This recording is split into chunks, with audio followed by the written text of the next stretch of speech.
Welcome to Radical Self-Forgiveness. My name is Rebecca Harmon, and I'm going to be your instructor on this 6-session workshop where we explore the writing and the method in Radical Self-Forgiveness, the book written by Colin Tipping. My email is listed here on this first slide, rebeccarscp@gmail.com, and I encourage you to reach out to me with any questions that you may have, comments, or any needs that you have around the class. So again, this is Radical Self-Forgiveness. The book is something that you will need for the class. Now, be careful if you're not familiar with this author and the book. He has another book called Radical Forgiveness. Make sure that when you're ordering, you get Radical Self-Forgiveness, the yellow and orange book. This is available on Amazon.com. It's available on Barnes & Noble's website. It's available in many libraries across the United States. I have the paperback, I'm sorry. It's also available on audiobook, and I believe it's available as an ebook, a Kindle book, or a Nook book as well. You'll notice here it says handouts. If you look below the video here on YouTube, you'll see a link that says Class 1 handout. If you click on that link, it'll take you to a web page where you can download the PDF version of these slides. You'll need those slides, you'll need that handout because throughout each class, there are going to be a few times when you're going to have to click on a link to take you to an external site, sometimes a video clip, sometimes just an external website. And so the easiest way to do that is to go ahead and download the handouts so that you have them. In terms of recordings, I'm teaching this class live with a group of about 20 or so students, but I don't like to record classes that are focused on self-work or spiritual work because it's a very private, sacred time that we spend together in the classroom. But I recognize that sometimes people want to participate in a class or access the content, and the timing doesn't work out for them.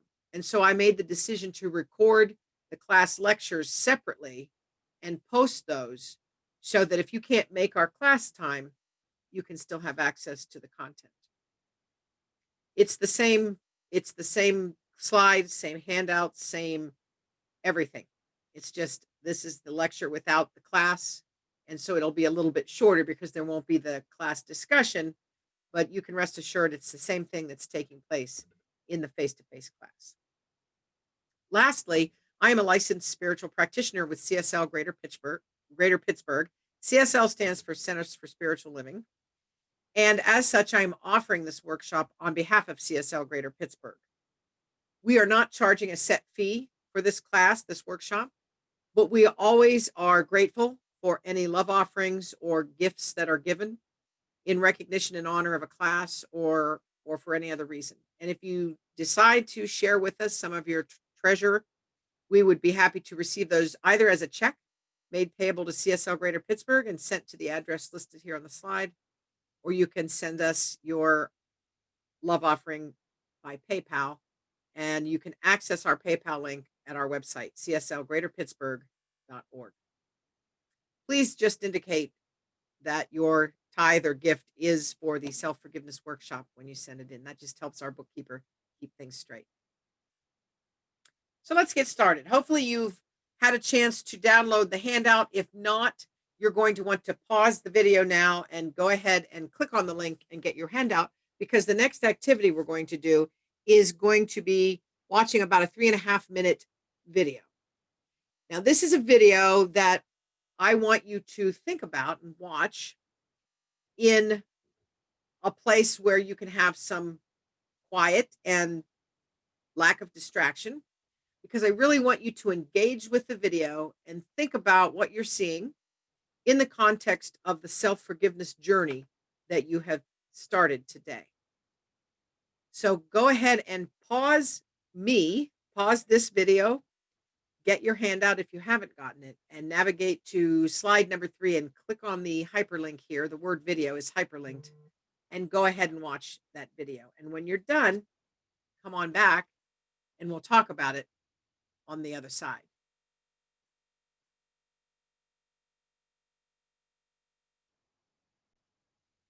Okay, hopefully you had a good experience watching the video and it gave you some things to think about and to ponder. as we begin this self forgiveness journey together. I will make one comment about that video. I think it's excellent content, and I think it's the perfect kickoff for our work around self forgiveness. I do think that because it was filmed in Denmark, it does not quite represent the cultural diversity of the United States. And so, if I were going to improve one thing about that video, I would have it redone in the United States with a more diverse group of character actors. But I still think that there is valuable content that is shared, and I'm grateful to have found it and be able to use it in this class. I would encourage you, whether you want to do that now or whether you want to do it at the end of the class, I would encourage you to do some journaling around the thoughts and the feelings that came to you as you watched that video. And you could even at the end of the class, if you choose, you could review the video and then spend a few minutes of your time just journaling about your feelings and thoughts and what came up for you while you watched it. As we progress down this path of radical forgiveness and radical self forgiveness, it helps if we know a little bit about forgiveness on the traditional side of things. So I've got two definitions here from the traditional corner of things. Forgiveness is defined as letting go of resentment against someone or giving up a desire to punish them. And self forgiveness is defined as letting go of guilt and shame and giving up a need to dwell on what happened, those things that made you feel bad.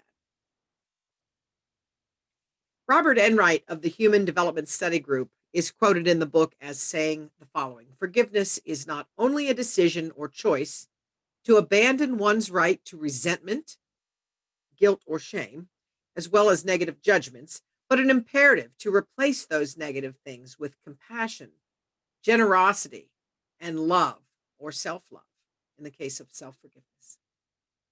I think we'd all agree that an intellectual decision to forgive and having a compassionate leaning toward forgiveness are two very, very different things. Researcher Paul Wong said the following about forgiveness: forgiveness involves a compassionate embrace of our enemies in spite of our natural feelings of bitterness, animosity, and fear. It's a voluntary and deliberate act to overlook their flaws and wrongdoings, cancel all their debts, and start a new chapter. And it's nothing less than a very demanding task. And so Colin Tipping, the author of Radical Self Forgiveness, has translated Wong's forgiveness statement through the lens of self forgiveness. And he says the following: self forgiveness involves a compassionate embrace of ourselves as wrongdoers, in spite of our natural feelings of guilt and shame. It's a voluntary and deliberate act to overlook our own flaws and wrongdoings, to cancel our need to punish ourselves and start a new chapter.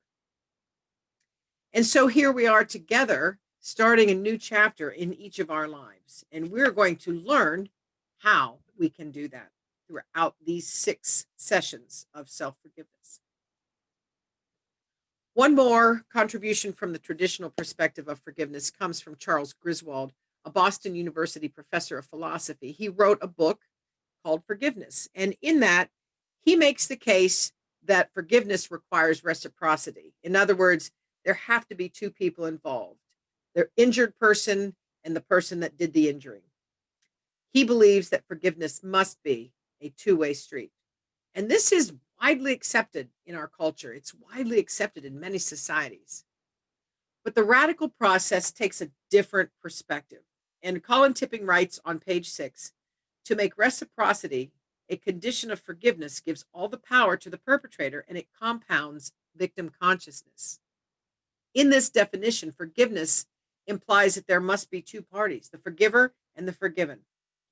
And when we're talking about self-forgiveness work, this gets even more compounded as a challenge in getting to the resolution that we're seeking. We all know that conventional forgiveness takes time and it's difficult. There's those competing tensions between a desire to forgive and to be free from the resentment, but yet a need to punish, a need to hold people accountable for what they did to us. It's a challenge, it's difficult. And when we're practicing self forgiveness, it's compounded because the forgiver and the forgiven are the same. Which one of us is forgiving? Which one of us is being forgiven? Who are we appealing to when we ask for forgiveness? Who are we granting forgiveness to? We need to become aware of who it is that's talking in our heads. And until we do, it's going to be difficult to really dig down and get real around the issues surrounding self forgiveness. Colin Tipping suggests that this goes to the very concept of self.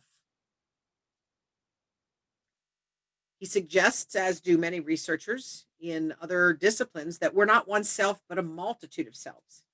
And these selves don't always agree with each other. In fact, they sometimes have competing agendas. In psychology research, these are often called subpersonalities, and it's believed that they emerge early in our lives. They form this theory forms the basis of a lot of the inner child work that is a focus in some corners of psychology. In radical forgiveness and radical self-forgiveness, we're going to focus on three core areas: the judging selves, the self-loving selves, and the I am self. Now, judging selves are going to be loud and critical. They're going to be those selves that are hardest on us. The self-loving selves are going to be kinder and gentler selves. They're the selves that cut us a break, cut us some slack. And that I am self, that's our spiritual self. The observer is what this is called in some corners of spirituality. This is the self in each of us that is inextricably connected to the divine. So we're going on this journey, a journey of forgiveness. And we're going to see that conventional forgiveness appeals to our human self or our egos, but radical forgiveness, this process that we're going to learn over these next 6 weeks, will appeal to our higher I am self. And it's going to work on us through our spiritual intelligence. Now, if you're new to spiritual learning or spiritual discussions of any kind, you may start to hear some words or some phraseology that sounds new or different or outside of your vocabulary of understanding. And I want to reassure everyone that the radical forgiveness and the radical self forgiveness process requires no special skills, no special abilities. And everything you need to know, we're going to work through and learn in these 6 sessions. Absolutely anyone can do this process, even if you're skeptical. And as we get a little further, and the author, Colin Tipping, talks about some of his perspectives, there's a few things that I'm not sure I agree with 100%. And I can tell you that the process still works. Even if you're skeptical, this process will work.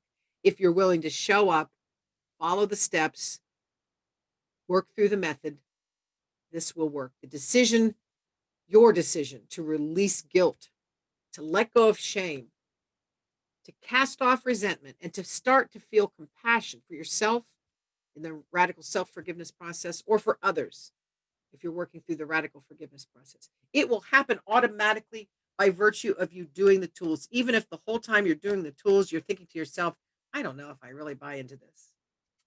It works. So the 5 stages, he introduces these in this first chapter, but we really don't get into them until later. I think maybe class 3 or 4. But just so you understand, there are 5 stages to radical forgiveness. The first 3 stages are stages that radical forgiveness shares with traditional forgiveness. And those are telling the story, what happened, feeling the feelings, or I like to call that re-feeling the feelings, and then collapsing the story. And again, those 3 steps or stages are shared both in traditional forgiveness work and radical forgiveness work. Radical forgiveness takes a little bit of a departure from the traditional methods with step number 4 or stage 4, which is reframing the story, and then stage 5, which is integrating the shift. And like I said, we'll talk about those a little later. I really liked this quote from the first chapter: if knowledge is power, self knowledge is wisdom. And I thought that was profound for our journey as we embark on this journey toward inner wisdom. As we move into chapter 2, This graphic is from page 26 in chapter 2, and it outlines the radical forgiveness model of ourselves. And you'll see in the middle here my authentic human self. And then these other selves that we move in and out of depending on where we are and who we're with and what's going on. A couple of these we've touched on before, our judging selves, our self-loving selves. And then out here in this, you could call it a higher level. I like to think of this kind of as an ethereal body. You know, when you look at some of the energy medicine diagrams of the human body, this kind of feels like that ethereal body. But you see that our I am self is out here, and this area here is marked as our soul, separate from, but very close to us, but not down in the weeds with all this messy stuff here. And a reminder that radical forgiveness does make the appeal to this I am self. It appeals to our soul, the self that is part of our soul. Whereas traditional forgiveness is going to work here with our authentic human self. He makes mention in this chapter as well of some lost selves, and there are some exercises that you can do in the chapter identifying lost and disowned selves, which I think are useful exercises. Now we're going to do an exercise here in class. So since you're watching this video and we are not together with a bunch of people, I'm going to ask you to pause this video and take a few minutes, read through these lists, and find 4 to 6 adjectives that describe who you are at your core. Find adjectives that would describe you accurately and in a detailed way to someone who doesn't know you. And you'll notice this is a pretty big list, but there's also the opportunity here to add any words that you think are important to describe yourself, but that aren't listed here. So go ahead and hit pause on this video and take some time to write down 4 to 6 words or however many. I mean, if you think more than 6 describe you good, that's great. So think about who you are and imagine that you have to describe yourself, as it says, in detail to someone who doesn't know you, and choose your word list. And when you're done, come back and unpause our video and we'll move forward. I'll point out that this is a slide, so it's listed in your handout. And if you printed out your handout, you could just use your handout and check these off. You can also write them on a piece of paper. I'll see you on the other side. Okay, I hope you had good luck finding some descriptive terms for yourself, and I hope it got you thinking about who you are and how you show up in the world as your authentic self. If you have a chance, either after this class is done or maybe later in the week, I hope you'll spend some time journaling about what you thought about or what came to you or what insights you had as you thought about who you are. Who am I authentically? What would I describe myself as? How would I describe myself to somebody who doesn't know me? It's a very useful exercise. So spend some time journaling even after this class video is over. And I think you'll find that you get even more insights. And so now we're going to do our second exercise in this class. And this is different than the first one in that we're going to use that same list and we're going to check off or write down any of these traits that we didn't include previously, but that others see and consider to be true about us. So for example, we may be someone who has a serious look on our face when we're off in thought. And people may consider us to be unapproachable and maybe a little grouchy because the look on our face makes them think that. So they perceive us that way, but that's not who we are. There are lots of other examples, but this is our false self. This is a self that's inferred by others based on what they see and has nothing to do about who we are. And I think that the lead statement here helps. It says, I am not these, although people think that I am. And so, again, pause the video, look at this list, and again, feel free to add words that may not be there, but that you feel describe something that people believe about you that you know is false. And when you get done thinking about these things and making your short list, come on back and we'll finish out this class. Okay, I hope you had some fun doing that. and thinking about yourself. And you may have found that there are different inferred selves in different contexts. For example, a different inferred self at work from the inferred self perhaps in social settings. So you may have to go back and revisit this a few times, or you may want to. Again, similar to exercise one, I would encourage you to come back and think about this and do some journaling about what came up for you as you did this exercise. Now, what I'd like to do to kind of cap off or bring together those two exercises is to have you think about that false self in the context of your authentic self. So these two exercises, and then I want you to write a statement in your journal. And I want you to write a statement that describes how others see you and how that's not an accurate reflection. What we're doing here is we're looking to integrate and recognize two different selves in us. So I have an example here that I hope is helpful of a statement. I am often perceived to be happy go lucky, but this is due to my words and actions in public. Privately, I harbor a lot of sadness and melancholy. And you're just going to think about how people perceive you and what the truth is and write those together in a statement. I want you to do that in your journal. It might take some time. Some of you may be able to do it just like that. Others of you may need to take some time. And this statement is really just to help you get in touch and connect with those two different selves that exist within you. So you can either hit pause now and go ahead and do this, or you can wait because we're really coming to the end of this first class. Or you can wait and do it at the end of the class. Doesn't matter either way. Make sure that you spend some time thinking about this and journaling this statement. And this brings us to the end of class number 1. In terms of homework, I'm not going to check to see if it's done, but to get the full experience and the most benefit out of this workshop, I'm going to recommend at the end of each class some work for you to do. And this week, I'm going to recommend that you read fully chapters 1 and 2. And then to continue on with the exercises, we did exercise 1 and exercise 2 here in class. Go ahead and complete exercise 3 on page 44. And that's working on identifying your ideal self. And please be sure to do the part where you list some people that you admire.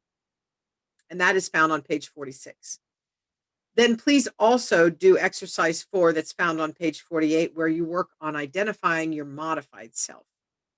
I hope that you have found the class to be enlightening and stimulating and intriguing. And I wish you well on your journey in this first part of our 6-week session. We've done 1, we've got 5 to go. I look forward to seeing you all in our next session. Until then, please feel free to reach out to me by email if you have any questions or need any kind of assistance with the classwork. And until then, take care.